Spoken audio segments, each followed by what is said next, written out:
Sveiki draugai, su jumis Andrius ir Auto iš JAV komanda.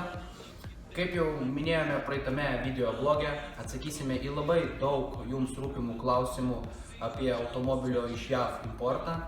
Taigi šiame video bloge mes nusprendėme jums pristatyti mūsų pirmąją temą – pliusai ir minusai.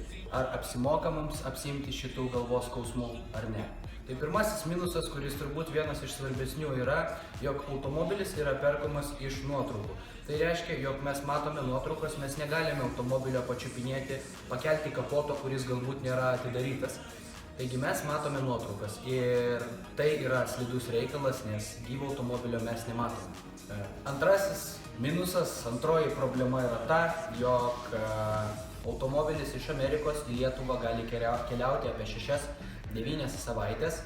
Taip pat dar užima muitinimo procedūros apie 10 dienų. Nepamirškime ir remonto, kuris irgi gali užsitęsti. Tai reiškia, jog sumoje nusipirkus automobilį Amerikoje ir priregistravus jį Lietuvoje gali užtrukti 4-5 galbūt mėnesius, o dauguma žmonių automobilio juk nori čia ir dabar.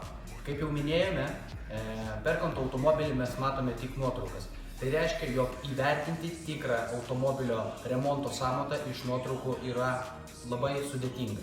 Ketvirtoji problema, su kuria galbūt ne visi susiduria, tačiau nusipirkus pirmąjį automobilį pirmą kartą iš Amerikos, jūs sumokate pinigus ir neturite nieko, nei pinigų, nei automobilio.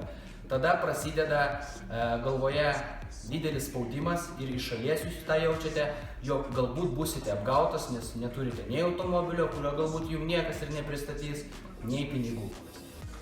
Pakalbėkime apie pliusus.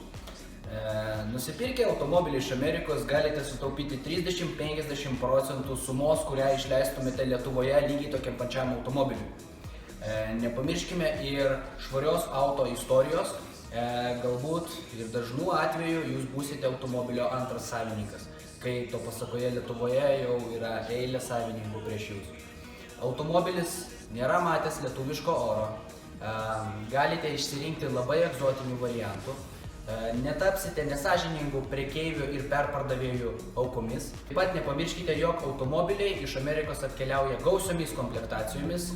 Nepamirškite ir laisvės savo fantazijai nupirkto automobilio iš Amerikos tobulinimui. Šiam kartui tiek, draugai. Nepamirškite mūsų sekti Facebook puslapyje Auto iš JAV. Nepamirškite mūsų sekti ir mūsų naujajame YouTube kanale.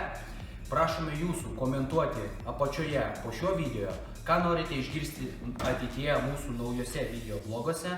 Taip pat išsakykite savo nuomonę komentaruose. Tai yra mums be galo svarbu. Jeigu norite daugiau informacijos šią temą, rašykite mums asmeninę žinutę. Iki pasimatymo, draugai, kituose video. Amnesty International got Bangkok to my talk on love my ass and my abs in the video for promiscuous. My style is ridiculous. Let's get this. You see us in the club, we acting real nice.